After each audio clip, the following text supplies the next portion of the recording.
Howdy, this is Ed's Guitar Heaven. It's a place on my website where I've cataloged a lot of the guitars that I've acquired and fixed and then sold. Most of these were done on Reverb. I buy them on Reverb and fix them and sell them on Reverb. Give you a short tour of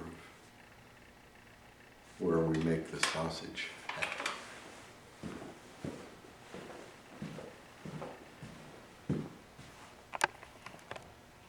There's Fordham. There's a couple of guitars I fixed and one that's started.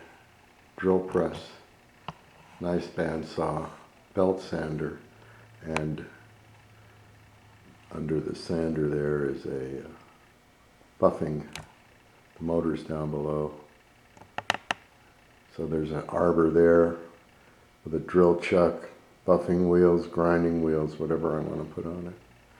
So this is 1/4 of the garage. That's my storage for stuff. Tools, materials, the top's full. So I've got everything I need to fix them. They're like people to me. This is like 100-year-old person. This is a Santa Celia, that's Saint Cecilia. Saint Cecilia was the patron saint of music. Anyway, this thing is over 100 years old. It's seen World War I, the Great Depression, World War II, the Korean War, and the internet, Kennedy assassination, Man on the Moon, all that stuff. The bridge was off. It wouldn't play.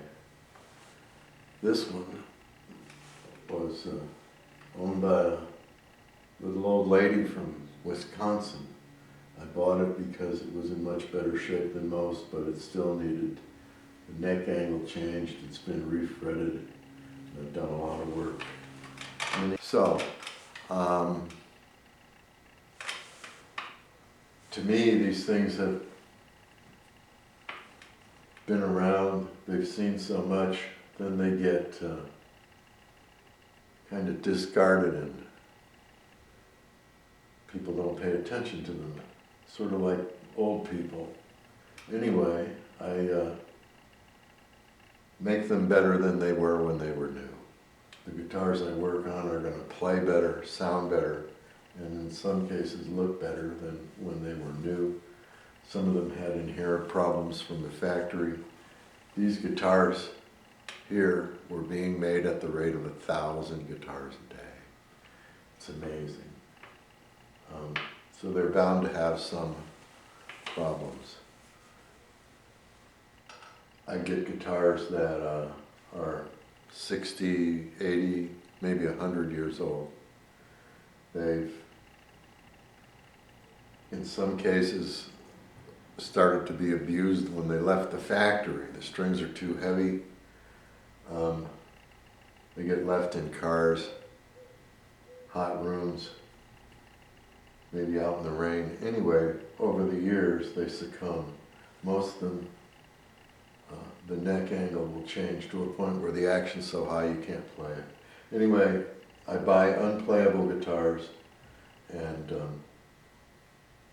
make them better than new. In most cases, I'll make them play better and sound better than when they left the factory.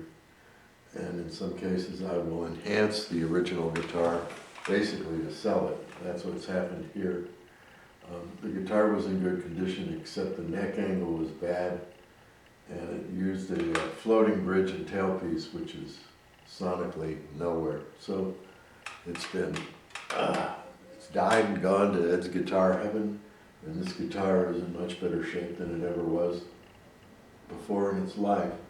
It'll play and at a professional level, the action will be real low, the frets are level, and the tone will be exceptional. I've already played it, it's a nice guitar.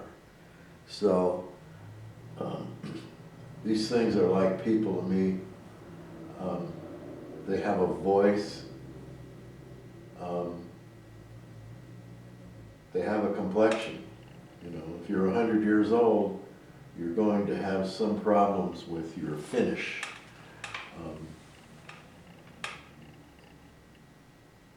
I tend to pay attention to that and make the guitar into what it would like to be.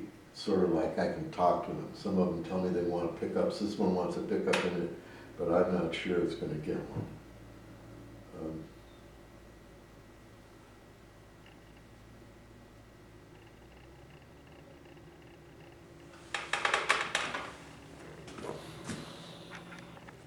So, this section of my website will have a picture of each of the guitars I've fixed, I've acquired, fixed, and sold. And most of them will have a video where I've demonstrated it. Some of them have videos where you can actually see me repairing the guitar. There will be another glob of them that have less information from guitars I've fixed over the past 10 years, guitars from 10 to 5 years ago. There'll be a second addition to the guitars I'm showing in this particular section called Ed's Guitar Hut.